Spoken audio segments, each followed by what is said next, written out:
1, 2, 3. Ow! Hurt myself. Okay. This is The Run Through. I'm Chloe Mal, and today I am so excited to be joined by my friend, former Vogue colleague, and global editorial director of Vanity Fair, Marc Guiducci. Marc, welcome back to the show. Wait, when was the last time you were on the show? I think I was on this show in this room with Virginia and Nicole talking about some shows. I don't even remember, but it would have been almost 2 years ago. I think this room is bigger than the first office we shared together. I mean, that's definitely true. That's definitely true. Marc, Stephanie was asking how we met, and I have no memory. I think we met when I started at Vogue in 2012. You were the social editor. You had started maybe a year prior, and I was, what was my title? Features associate, I think. And you were I sat with Catherine Bernard outside your office working for the entertainment director. Or you had come into the role of Freddie Campion, who had been doing that role before and then went to GQ. I mean, you had a very complex job at the time because it was really being a lifeline between the features and fashion teams, because a lot of what I think Vogue has always done really well is make fashion not just an insular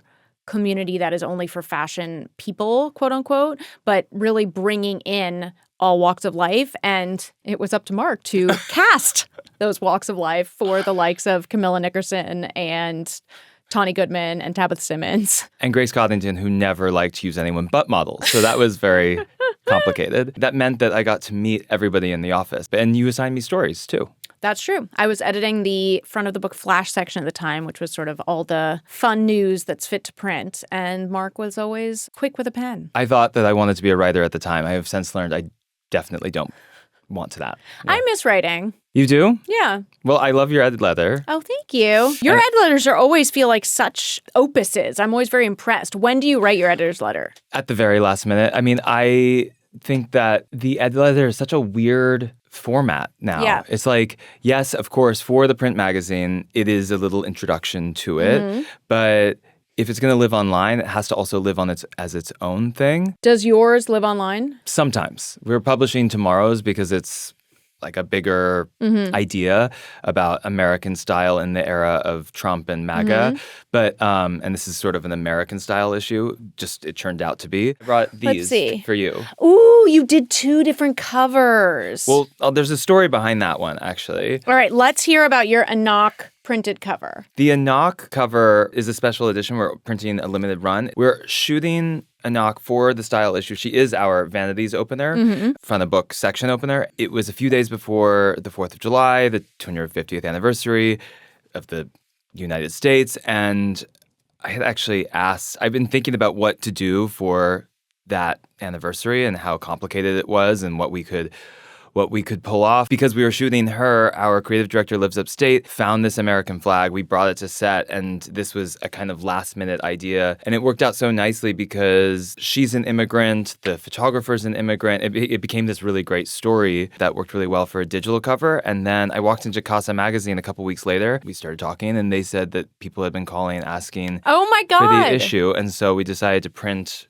a special edition of it with, obviously, the cover. Wow. Yeah. Tell me about the cover. Marc Jacobs obviously is like the godfather of American fashion. I think in some ways he is the greatest American fashion designer. And if Marc Jacobs has 9 lives, he's maybe on his 7th. He's had many different iterations of Marc Jacobs. He's entering his 4th decade in business. This spring, he, in a surprise moment, sold his company. LVMH, rather, sold his company to a joint venture between 2 New York gentlemen. And so people are very interested in what this means for Marc Jacobs as a company.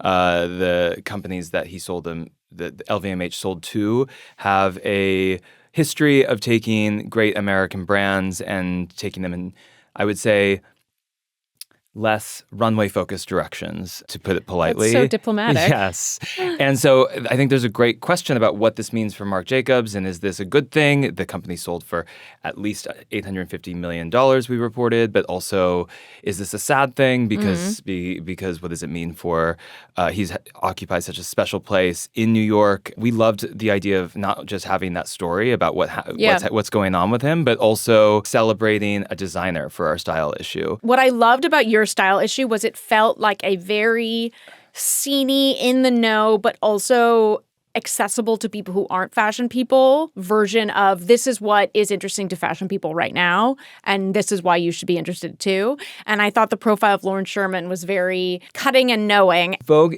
is a magazine that I think you might agree, tell me what you think, is about celebration. I think if you're in these pages, there's a level of celebration that's happening around you. I think Vanity Fair is a magazine that recognizes relevance.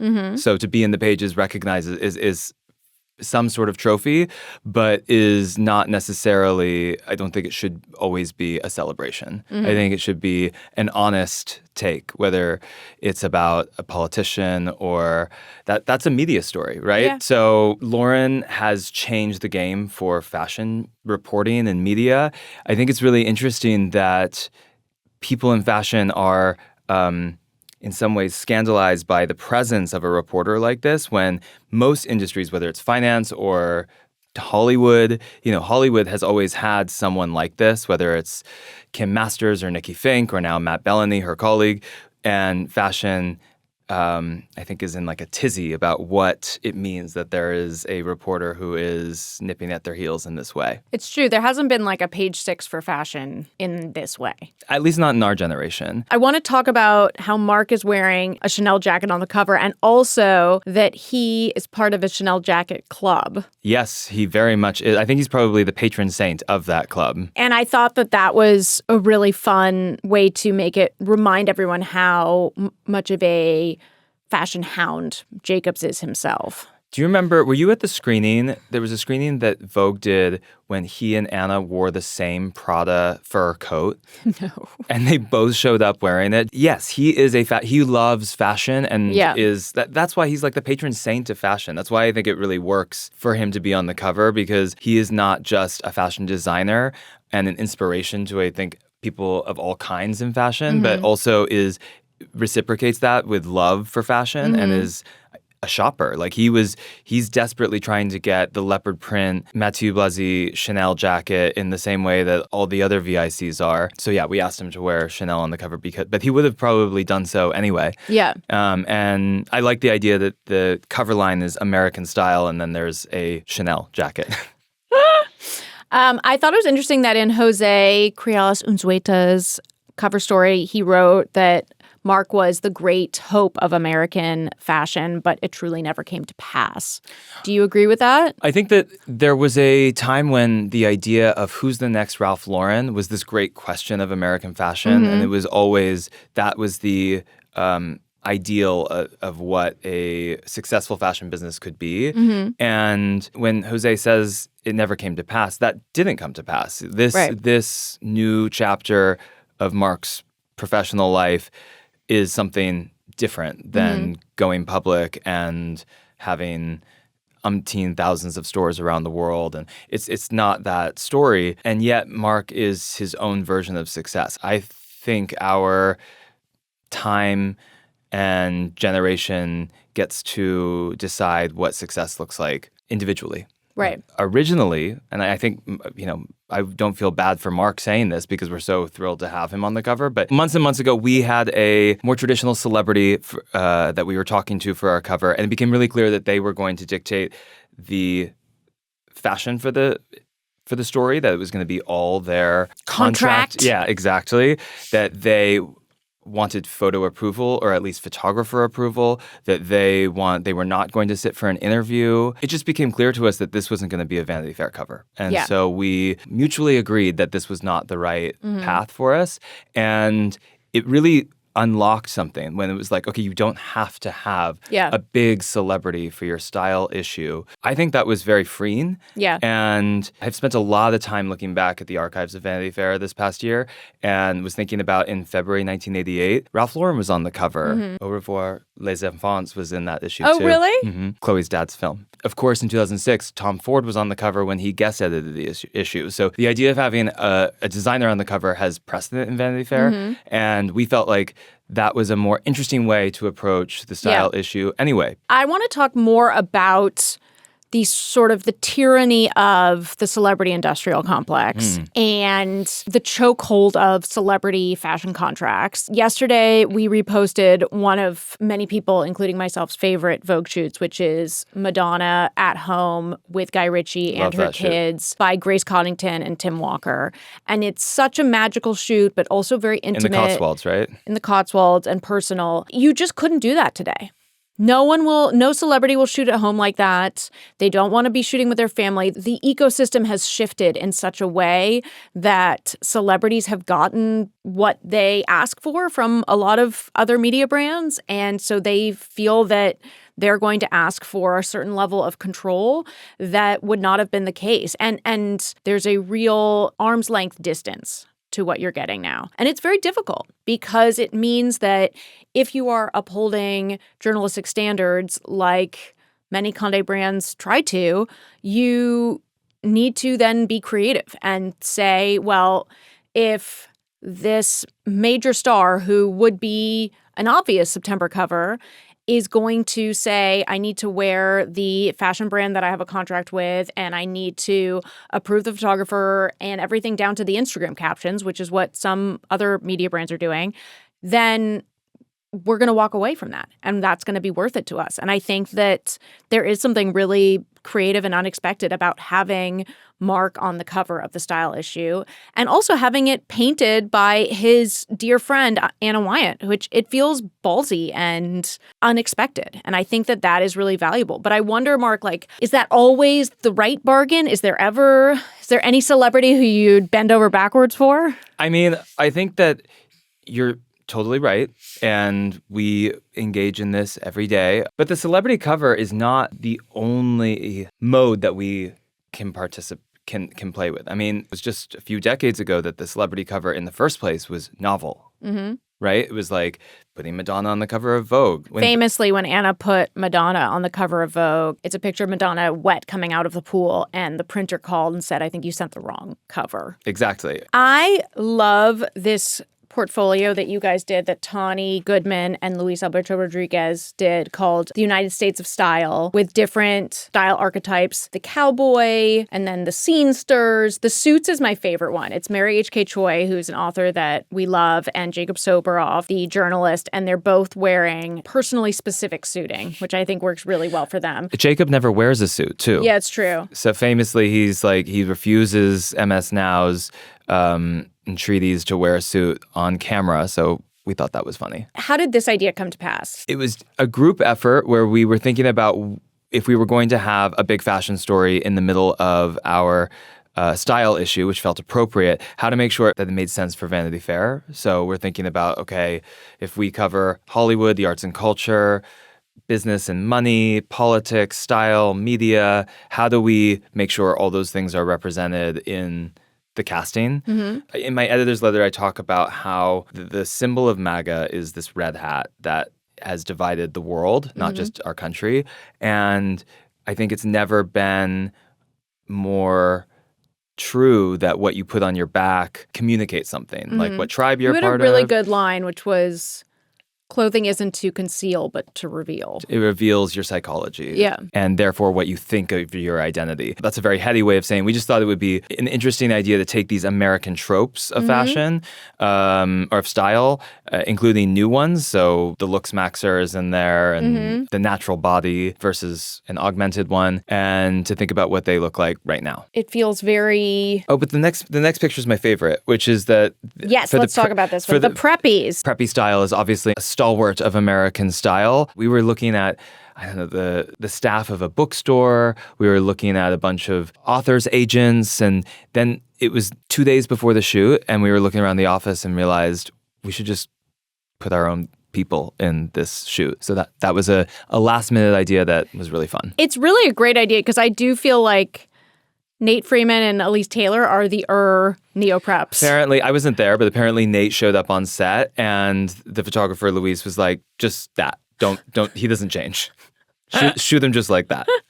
Oh, Lalanne, great head, and to me that is what a Vanity Fair style issue should be, because it's talking about how the powerful accessorize themselves in their homes and how they made Lalanne an important designer, quote unquote, important artist. Can you just describe to people what Lalanne is? Let's just talk about the bars. Les Lalanne were a couple who, in the 20th century, sculpted all kinds of, I think the word is zoomorphic, design pieces, everything from cutlery to mirrors, chairs, small pieces to entire sets of furniture that looked like the natural world, whether they were animals or flora and fauna. The landmark pieces are their bars that are constructed like animals. My favorite ones are, there's one that's a griffin that's like 15 feet long and the wings open up and there's a bar in there, and there's no way you walk into that room, no matter what else is on the walls or whatever, there's no way you walk into that room and don't look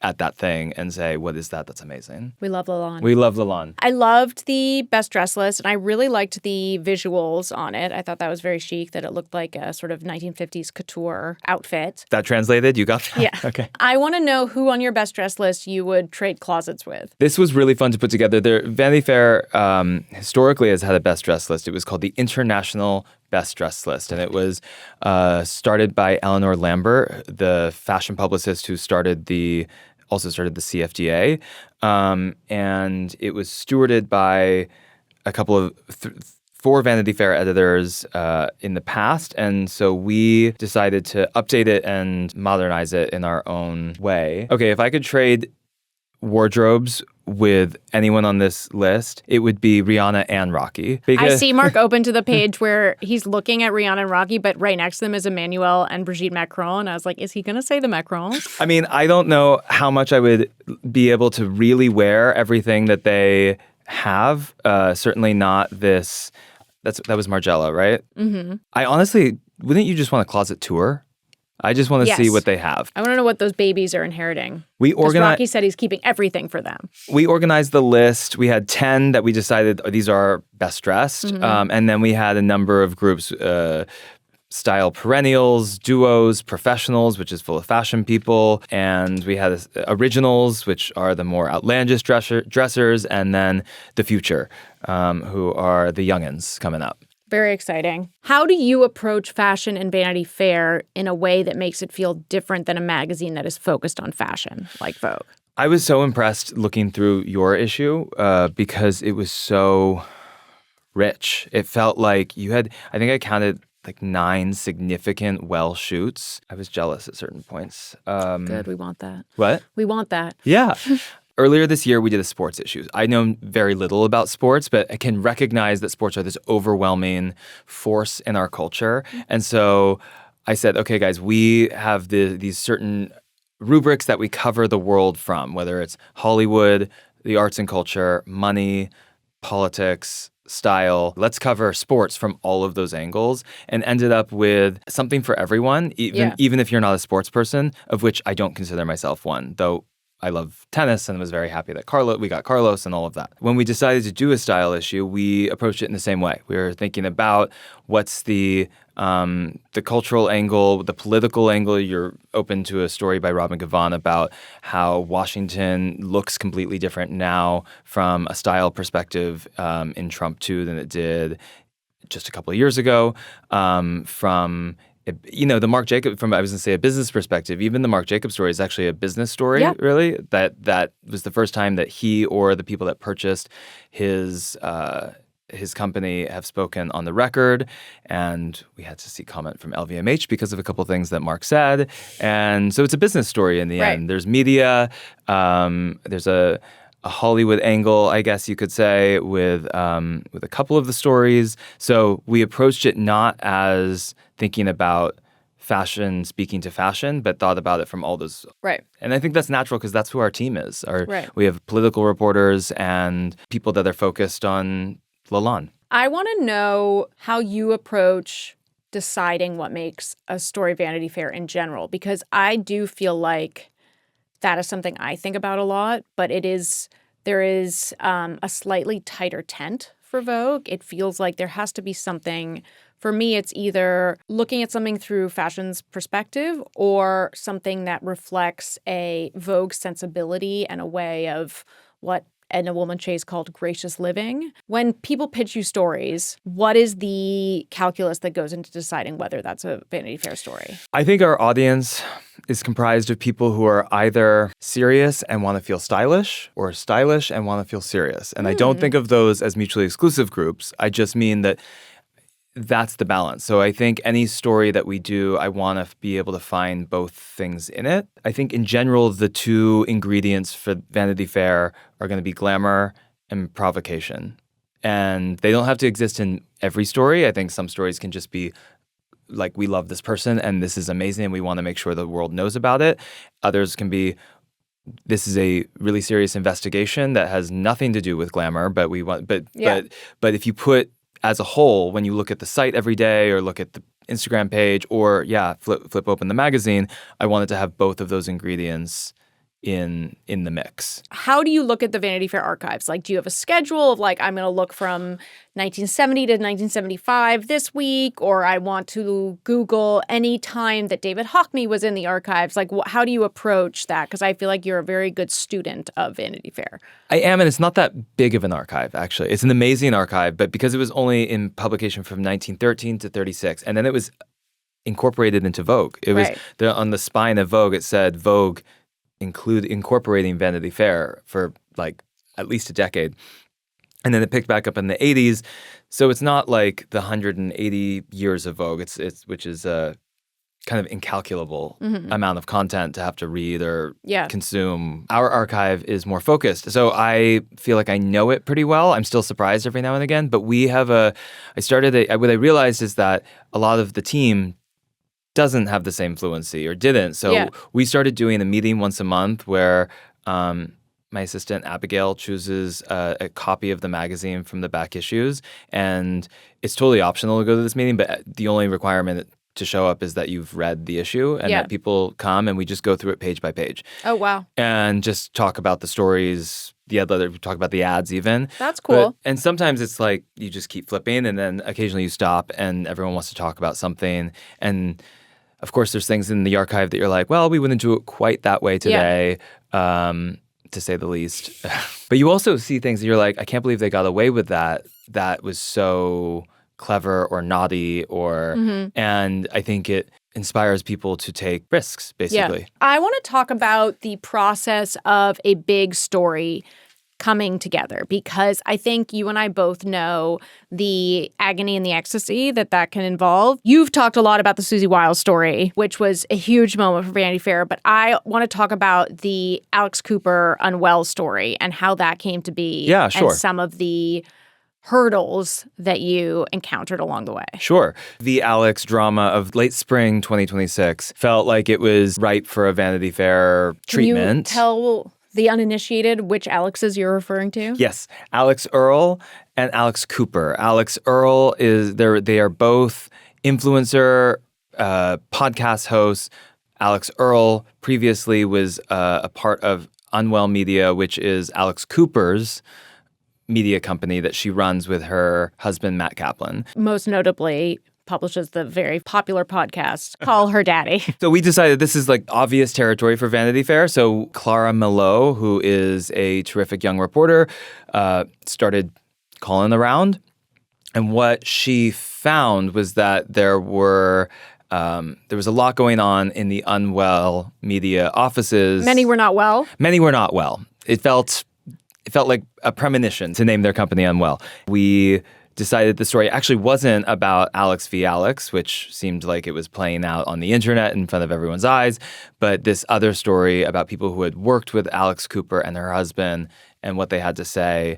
And so it became a fairly contentious story that we started working on and received cease and desist from their lawyers. It all of a sudden popped up in the tabloids here in New York, which didn't come from us, so wonder who it came from. And Clara brilliantly just wrote all of that right into her story so that it became just part of the twists and turns of how to report what was happening behind the scenes at Unwell. But suffice it to say, everything that's printed is 100% true. It's Terrence's nightmare. Yeah.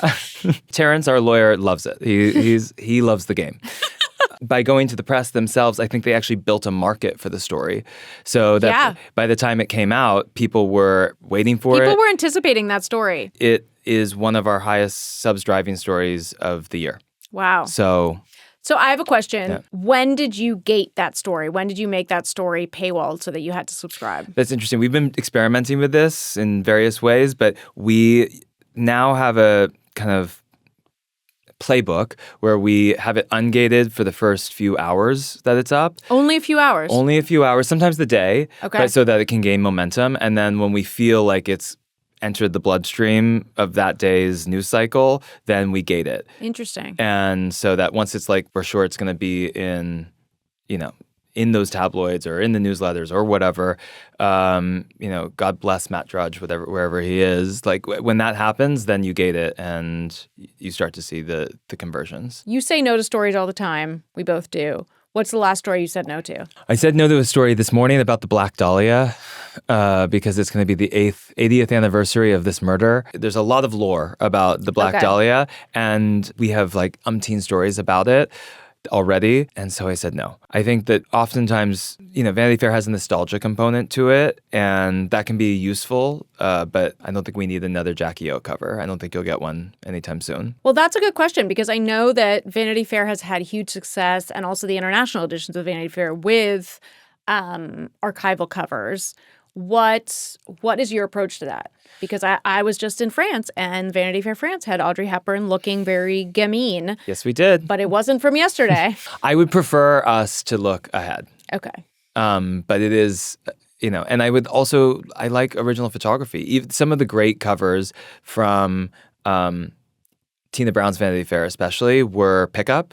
And if you can find just the right image, sure, but I prefer to shoot a cover. What has been the hardest part of the job so far? And I want to hear specifically, I'm going to lead you on two things. One, what do you think you've learned from the narrative arc of Olivia Nuzzi being at Vanity Fair and now no longer at Vanity Fair, and also the reaction of your staff to you saying that you would put Melania Trump on the cover? The first day I got to Vanity Fair, I told everyone in no uncertain terms that it's our job to go interview administration, the people in power, and that we wouldn't call it platforming because they have a platform that's a hell of a lot bigger than ours, as we were discussing about celebrities earlier. And that day, I wrote Melania Trump a letter offering her the cover of Vanity Fair should she sit for a serious interview. Did you get a response? She responded in the New York Post. Oh. And then that set off an interesting ripple of stories in the Daily Mail and elsewhere with blind quotes from my team and saying that they would walk out the door if she was on the cover. And who knows if those quotes were even real, given the source. It felt super uncomfortable, honestly, because I was new to a lot of these people and certainly to a lot of the readers who were of Vanity Fair and of those publications. And who knows what they thought of me. And it feels, as I know you know, really weird to consider what other people think of you and that there being a difference between how you think of yourself. And what I learned is that would have been a really good cover had she decided to do it.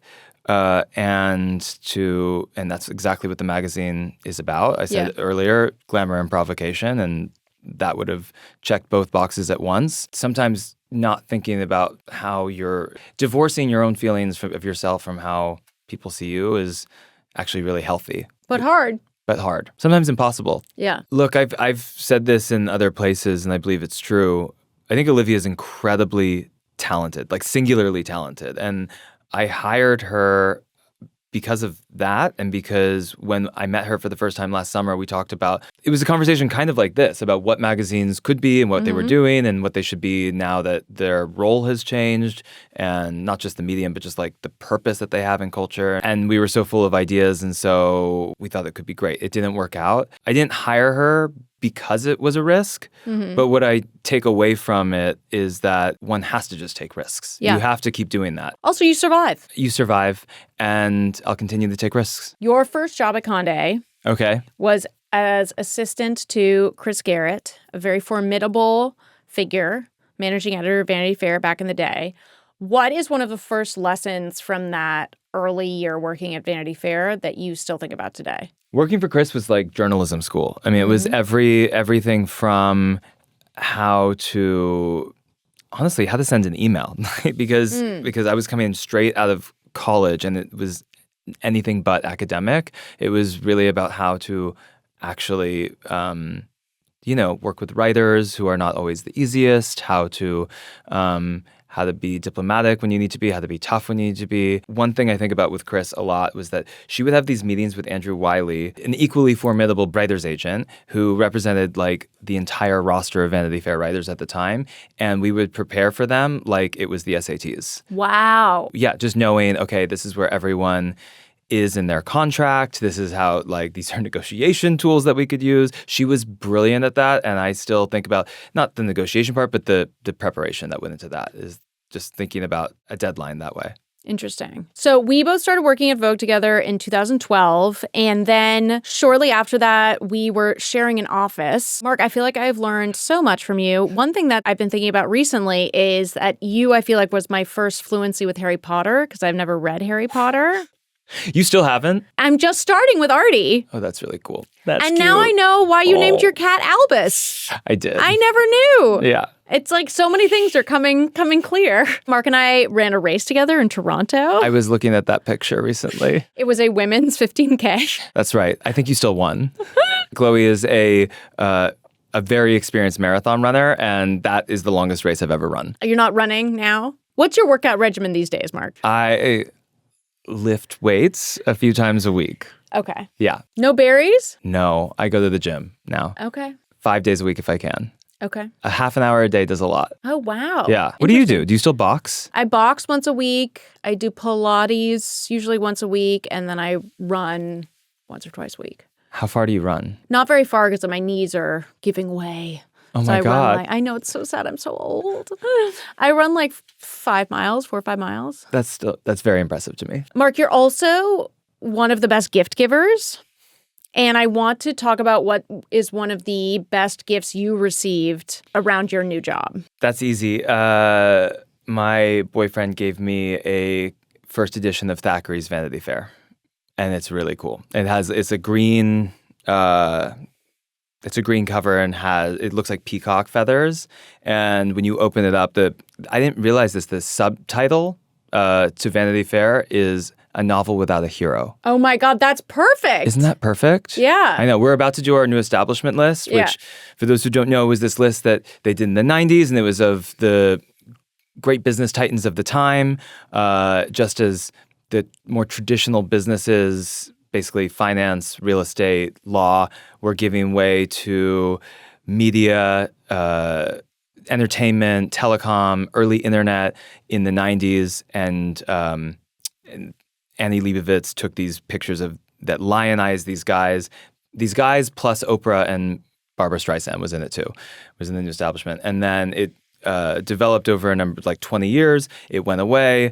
And so we're bringing it back. And of course, when you think about the people who you would consider the most powerful people in our society, it's not all heroes. In fact, it's mostly not. And so the idea of a novel without a hero has been very helpful as we're looking at that group of people. Excellent. I want to know what you're doing these days when you're not working. Like, what were you doing last night? I went to, I think it was called Zob Zob in Elmhurst, which was a Thai restaurant. I went with the same boyfriend who got me that book, and we ordered almost everything on the menu. Was it delicious? It was delicious. I feel like I can't eat for about 3 days, but my boyfriend lives in Washington, so I spend a lot of time in our nation's great capital these days, and have made a lot of friends down there, actually. I don't know what you feel, but I actually like the idea that almost everything is work. That doesn't bum me out somehow. Yeah. I think working out, when I'm at the gym, that is not work. That's decidedly not work. But everything else, I kind of like the idea that even if you don't have to be on, it's still like... It's seeping through. It's gathering string. Yeah. I think that's true. Speaking of gathering string, what do you think is the most helpful way of finding stories, being inspired? Is it by talking to people on your team? Is it by being out and about? Is it just walking around in the street? I think for sure it's going out. Whether it's out on the street, I mean, I think that's probably a fashion thing that you can see what people are dressed as in New York, or just engaging with different kinds of people. But I don't learn anything from being inside. And I love the office. I'm here a lot, but I think very rarely do I get an idea by sitting in my office. So I'm a big advocate for going out. I also don't cook, famously. You've seen my kitchen. My kitchen is 1/4 the size of this room. That's true. One could still cook in it. But all right, on that note, Marc, thank you so much for coming. Very excited about September issues. I want to keep a copy of each. Can I take this one? Can he? Because Oh, we no, don't have it's not these out. yet. Okay, fine.